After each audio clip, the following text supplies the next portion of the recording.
আজকে এমন এক জায়গায় দাওয়াত খেতে গেলাম, ভাবিনি এখান থেকেও আমাকে দাওয়াত দিবে।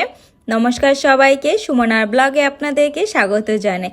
তো শুক্রবার দিন সকালবেলার ব্লগটা যারা দেখেছেন, নাস্তা খাওয়ার পরে রেডি হয়ে এই তো চলে আসলাম। আশেপাশে পরিবেশটা খুবই সুন্দর, দেখতে দেখতে এই তো প্রায় এসে পড়লাম। আসলাম হলো ডগে। তো বাবা জাহাজ ডগে উঠিয়েছে, জাহাজে রং করাবে, আরও কিছু কাজ আছে সেগুলা করাবে। জাহাজের কাজ অলমোস্ট শেষ, আর এক সপ্তাহ মতো কাজ করলে তারপরে জাহাজ এখান থেকে চলে যাবে। তাই বাবার ইচ্ছে যে পরিবারের সবাই মিলে জাহাজে দুপুরবেলা খাবার খাবো। তো সেই ভাবনা থেকে আমাকে বলেছে। তো বাবার বাড়ি থেকে ইনভিটেশনটা না হলো, আমি ইনভিটেশনের মতোই করে নিলাম। আর আমার বাবার বাড়িতে আমার ইনভিটেশন লাগে না, যখন যেটাই করি সবাই মিলেই করি। কারণ যেহেতু জনসংখ্যা কম, তো কাকে বাদ দিয়ে কাকে রেখে কি আর করব বলেন তো। এর জন্য যাই করি তো আমাদের এই পরিবারটুকুই থাকে। আর এই যে এখানে মা এখন শাক তুলছে, তো আমার মা আবার এইসব কাজের মধ্যে একটু বেশি পারদর্শী। তো সে এখানে আশেপাশে শাক দেখে একদম অস্থির হয়ে গেছে। শাক তোলার পরে এখন জাহাজের উপরে উঠে যাচ্ছে। তো জাহাজটা যেহেতু অনেকটা উঁচু, তাই এরকম একটা সিঁড়ি দিয়েছে।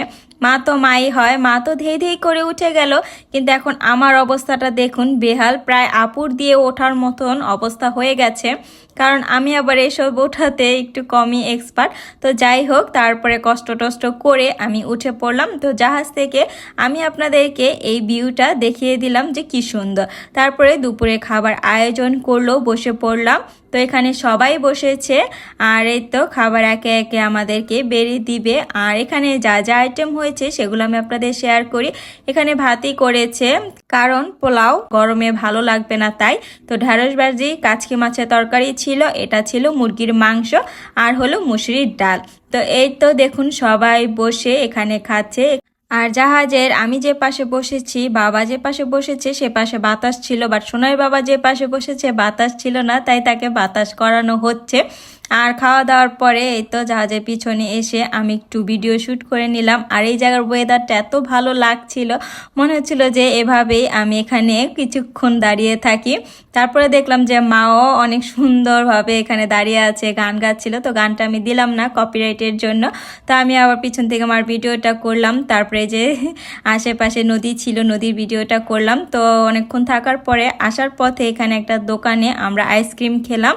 তো যে যে মানে ফ্লেভারের পছন্দ সে সেই ফ্লেভারের আইসক্রিমই খাচ্ছে। এর তো সোনাই, তবে সোনাই সব ফ্লেভারই খেয়েছে, কারণ সবার থেকেই সোনাই আইসক্রিম খেয়েছে। আর এই যে এরকম ছোট ছোট ভাসমান রেস্টুরেন্টও আছে এখানে। আর সোনাই বাবা এই আইসক্রিমটা খেলো। এই তো তাও খাওয়া দাওয়া করে আমরা বাসায় চলে আসি। তো ফ্রাইডেটা আমাদের খুবই ভালো গেছে।